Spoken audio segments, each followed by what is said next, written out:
안녕하세요. 브라이언입니다. 오늘은 상대평가의 늪에 빠진 대한민국 교실에 대해 이야기하겠습니다. 매년 4월 중순이 되면 고등학교에서는 1차 지필고사를 준비합니다. 각 교과 선생님들은 출제 범위를 정하고 4월 초부터 문항 출제에 들어갑니다. 학교에서는 3월에 교과별 평가 계획을 제출합니다. 평가 계획을 제출하자마자 평가 문항 제출을 해야 하는 셈입니다. 개학한 지 한 달 남짓 되었을 뿐이지만 지필고사 출제를 위해서는 진도를 빠르게 나가야 합니다. 지필고사 출제를 위한 수업이 될 수밖에 없습니다. 문항 출제는 교사가 한 명인 과목을 제외하고는 보통 여러 교사가 나눠서 합니다. 수시로 만나서 문항 난이도와 배점, 오류를 점검해야 하죠. 또 문항 제출 후에는 연구부 평가 담당 교사가 밤 늦게까지 초과 근무를 하며 문항 오류를 살핍니다. 이런 절차는 6월에도 반복됩니다. 보통 국영수사과의 경우 학기당 2회의 지필고사를 보니까요. 여기에 추정 분할이라도 도입한다면 수차례 더 논의를 하고 평가 난이도를 조절합니다. 학생과 학부모에게는 추정 분할 점수를 평가 전에 안내해야 합니다. 문항을 수정이라도 하면 재공지해야 합니다.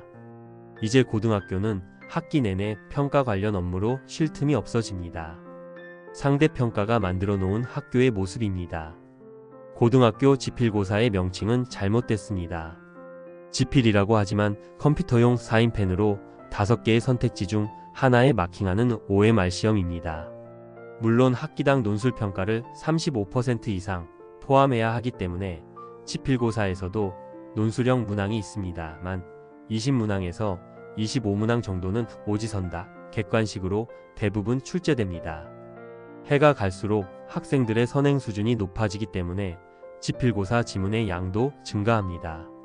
지금 일반고의 국어 과목은 문항지만 6, 7장이 넘습니다. 2페이지가 지문으로 차 있는 경우도 있으니까요. 고등학교에서 지필고사를 보는 이유는 단 한 가지입니다. 바로 상위권 변별입니다. 까놓고 이야기하면 상위권 줄세우기죠. 정수로 배점하는 수행평가와 달리 지필고사는 소수점 배점이 가능합니다. 2.5, 2.8, 3.3, 3.7 등 배점이 다양하다 보니 동점자를 줄일 수 있는 장점이 있고 1등부터 꼴등까지 줄세우기가 쉽습니다. 단 1회 시험으로 쉽게 줄세울 수 있는 장점으로 인해 국영수사과 교과는 대부분 학기당 2회의 지필을 봅니다. 여기에 수행평가도 2~3개 실시해야 합니다. 수행평가도 학기당 40% 이상을 반영해야 하기 때문입니다. 학생들은 매학기 10과목 정도를 수강하는데 예체능을 제외하고 지필고사를 학기당 2회 보면서 지필고사 없는 기간은 수행평가를 준비해야 합니다. 2022 개정 교육과정이 적용되는 2025년 고1부터는 사회과학 융합선택 9과목과 예체능, 교양을 제외하고는 전과목 5등급 상대평가가 적용됩니다. 따라서 기존 2, 3학년보다 지필고사를 보는 과목이 증가할 수 있습니다. 기존 2015 교육과정이 적용된 2, 3학년의 경우 진로 선택 과목은 등급이 산출되지 않은 절대평가이기 때문에 지필보다는 수행평가만으로 평가하는 경우가 많았습니다. 3학년은 대부분 진로 선택이라 지필고사의 부담이 적었죠. 하지만 2025년 고1부터는 3학년 2학기까지 5등급 상대평가 과목을 수강하므로 지필고사 부담이 늘어날 수 있습니다. 고교학점제에서는 고2부터 선택 과목 위주로 수강하게 됩니다. 학생 개인별 시간표도 다르며 대부분 이동 수업을 합니다. 그런데 지필고사는 일제식 고사입니다. 전 학생이 모두 모여 동시에 시험을 치러야 합니다. 그러다 보니 선택 과목에 따라 고사 일정을 짜는 게 복잡해집니다. 모든 과목이 5등급 상대평가라 지필을 선호할 텐데 다양한 선택 과목의 지필고사 일정을 짜려면 일주일이 필요합니다. 일주일 4시간을 지필고사 일정으로 잡아야 되는 거죠.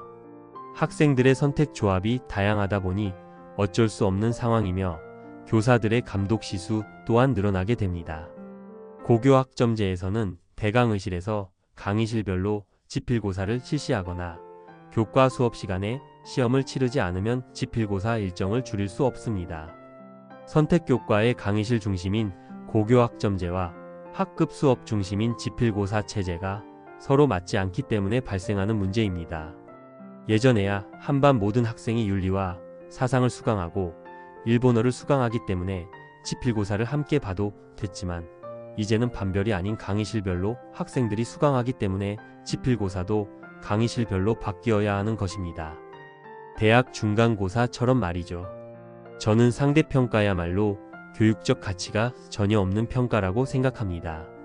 일제식 지필고사는 학원에서 선행을 한 학생이 월등히 높은 점수를 받을 수밖에 없습니다. 특히 국영수사과 대부분이 수능형 문제로 지필고사를 출제하고 있기 때문에 시간 압박에 얼마나 잘 견디고 문제풀이 스킬을 가지고 있는지가 높은 점수의 관건입니다.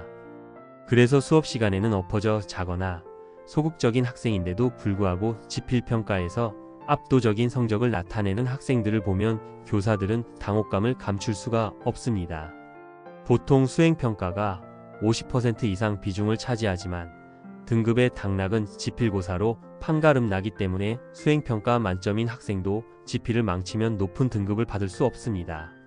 수행 만점의 수업 태도도 좋았지만 어려운 지필 때문에 시험을 망쳤다며 배신감을 느끼는 학생들이 적지 않습니다. 상대평가의 가장 나쁜 점은 학생들이 틀리도록 문항을 출제한다는 것입니다. 즉, 문항의 난이도를 높일 수밖에 없다는 것이죠. 저도 20년 교직생활 동안 수많은 지필고사를 내봤지만 항상 학생들이 틀릴 만한 혹은 틀려야 하는 문제를 내곤 했습니다. 그래야 예쁘게 성적으로 줄 세울 수 있으니까요. 절대평가라면 학생의 성취 기준을 생각하고 수업을 통해 학생들이 도달할 수 있는 성취 수준에 맞는 문항을 출제할 것입니다. 굳이 소수점 배점의 일제식 지필고사를 볼 필요가 없습니다. 수업 중 다양한 수행평가로 평가하면 되니까요. 또 학생들의 성적이 좋다고 해서 기분이 나쁠 이유가 없습니다. 하지만 지필고사는 다릅니다. 학생이 시험을 보고 울상을 짓거나 어두운 표정을 지어야 교사는 내심 흐뭇해집니다. 변별이 되었겠다는 생각에서 말이죠.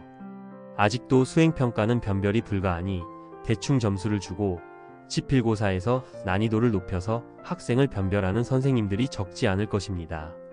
상대평가에서 지필고사는 학생들이 어렵다고 아우성을 쳐야 잘 낸 문제입니다. 학생들 사이에서 만점자가 많고 쉬웠다는 이야기가 들리면 선생님은 밤잠을 설치게 됩니다. 행여나 1등급을 가르지 못할까봐 말이죠. 하지만 수행평가로도 변별이 가능합니다. 저는 2년째 9등급 외국어 과목을 지필 없이 수행평가 4개 영역으로 평가하고 있지만 상위권 변별에 전혀 어려움이 없습니다. 오히려 전체 평균도 높아지고 하위권 학생들도 줄어들어 미수 걱정도 할 필요가 없습니다. 지필고사는 찍어서 만점을 받을 수도 있지만 찍어서 0점을 받기도 합니다. 수행은 조금이라도 참여하면 기본 점수 이상은 받기 때문에 미수 예방은 물론 하위권 학생에 대한 피드백에도 도움이 됩니다.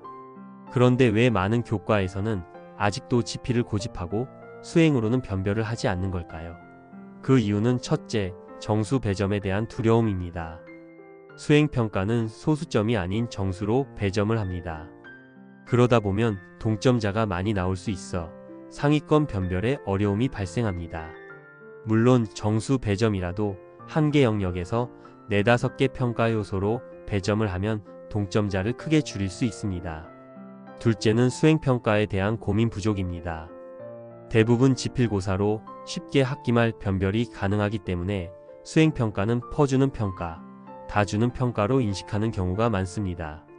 그러다 보니 수행 만점인 학생들이 다수 발생하게 되고 결국 마지막 지필고사에서 등급이 판가름 납니다. 보통 지필고사 문항 출제를 위해 교사들은 2-3주 문항을 출제합니다. 학교에 남아서 쉬는 시간 틈틈이 주말에 몰아서 출제를 하는데요. 수행평가를 지필고사처럼 고민하고 문항을 출제한다면 변별도 높은 수행평가도 만들 수 있습니다. 저는 지필을 보지 않기 때문에 수행평가에 대한 고민이 많습니다. 어떻게 하면 변별이 높아지고 전체 학생의 평균도 유지하면서 수업 활동에서 배운 핵심 내용을 제대로 평가할 수 있는지 말이죠. 특히 수행평가로 진행하는 논술평가는 해마다 제시문을 바꾸고 질문도 수정합니다. 모범 답안을 미리 작성하여 학생 입장에서 얼마나 난이도가 있는지 생각해 봅니다. 말하기와 작문도 마찬가지입니다. 2025년 고1부터는 수행평가 명도, 대입 전형 자료로 제공되므로 수행평가, 다운 수행평가를 계획하는 게 중요합니다. 최근 지필고사를 보고 나면 보통 서너 차례의 학교성적관리위원회의가 열립니다. 과거에는 부정행위 학생에 대한 심의가 대부분이었지만 지금은 문항 오류로 인한 재시험, 중복 답안에 관한 심의가 많습니다. 고등학교 주변의 학원가에서는 특정 학교의 지필고사를 분석하여 시험에 대비할 수 있게 해줍니다. 지필고사가 끝나면 학생들은 학원 선생님에게 지필 문항을 전달하는 게 관행입니다. 심지어 돈을 주고 지필고사 문항을 사기도 합니다. 최근 지필고사 관련 민원은 학원 선생님으로부터 시작하는 경우가 많습니다. 그래서 교사들은 지필고사가 끝나고 나서 1, 2일간은 행여 문항 오류에 대한 학생, 학부모 민원이 있을까 싶어서 좌불안석입니다. 2025년 고1부터는 통합사회와 통합과학이 수능 과목이 되면서 그 중요성이 커집니다. 수능 과목의 난이도가 올라감과 동시에 학교 내신에서도 수능 과목과 유사하게 난이도를 높이려 할 것입니다. 이리저리 꼬아서 복잡하게 만들면 변별도는 올라가지만 중복 답안이나 답안 없음 등의 문항 오류가 발생할 가능성은 커집니다. 특히 통합사회, 통합과학은 사회, 과학전 영역에 걸쳐 시험이 출제되므로 해당 전공이 아닌 경우에는 문항 오류를 찾아내기 어렵습니다. 내신이 5등급으로 완화되는 2025년 고1부터는 1, 2등급 간의 격차가 크기 때문에 등급 경계에 있는 학생들은 지금보다 오히려 평가 관련 민원을 더 제기할 가능성이 큽니다. 이제껏 우리는 빨리빨리 가성비에 젖어 살아왔습니다. 평가 역시 빨리 변별하고 빨리 줄 세우고 싶기 때문에 가성비 좋은 상대평가를 선호해온 것입니다. 교사 입장에서는 수업을 대충 해도 지필고사만 잘 내서 학생들 등급을 예쁘게 가르면 아무런 문제가 없었습니다. 수능이야말로 상대평가의 끝판왕입니다. 단 하루의 시험으로 의대부터 전문대까지 학생들의 서열이 줄세워집니다. 미국 인도 수능 영어는 만점 맞기 어렵고 대통령의 연설문을 쓴 강원국 작가도 수능 국어에서는 1등급을 받지 못합니다. 제한된 시간에 도저히 풀 수 없는 문제를 풀 수 있는 스킬을 가져야만 1등급을 받고 의대에 도전할 수 있습니다. 그 스킬을 익히는 데는 고액의 사교육이 뒷받침되어야 합니다. 지필고사는 지문을 늘리고 이리저리 꼬아서 시간의 압박을 만들어내면 교사나 학자들도 쉽게 풀지 못합니다. 사교육은 바로 이 틈을 집요하게 파고들어 수익을 창출합니다. 문형 패턴을 찾아내어 반복 학습시키는 것이죠. 교육과정평가원은 해마다 수능에서 또 다른 패턴을 만들어내고 사교육은 이러한 패턴을 찾아내고 악순환의 연속은 사교육 시장만 키우고 있습니다. 반면에 논술, 구술 등의 평가 방식은 평가 문항 개발과 채점에 시간이 많이 듭니다. 최근 대구, 경북, 제주를 중심으로 주목을 받고 있는 IB 교육과정을 고등학교에 도입하기 위해서는 논술 활동과 보고서 등의 평가 기준 마련과 채점에 시간과 인원이 많이 필요합니다. 교사들도 IB 교육과정에 참여하려면 수십 시간의 연수를 받아야 합니다. 절대평가 기반의 평가문항 출제에 대한 이해가 깊어야 합니다. 동료 교사들과 평가와 채점을 위해 논의도 자주 해야 합니다. 학생들에게 자전거를 가르쳐야 한다면 보조바퀴 없이 혼자서 자전거를 탈 수 있게 가르치면 됩니다. 하지만 지금 한국의 수능과 고등학교 내신 지필고사는 자전거를 눈 감고 타거나 외발로 타거나 두 손 놓고 눈 감고 얼마나 잘 타는지를 평가하고 있습니다. 자전거는 두 발로 페달을 밟고 타면 그만이지만 우리는 이상한 기준을 세워서 아이들을 빨리 평가하고 줄세우기에 급급합니다. 이것이 바로 상대평가입니다. 상대평가를 버리지 않으면 교육도 학교도 교실도 살아나지 않습니다. 무엇보다 배움의 즐거움을 경험하지 못한 채 성장하게 됩니다.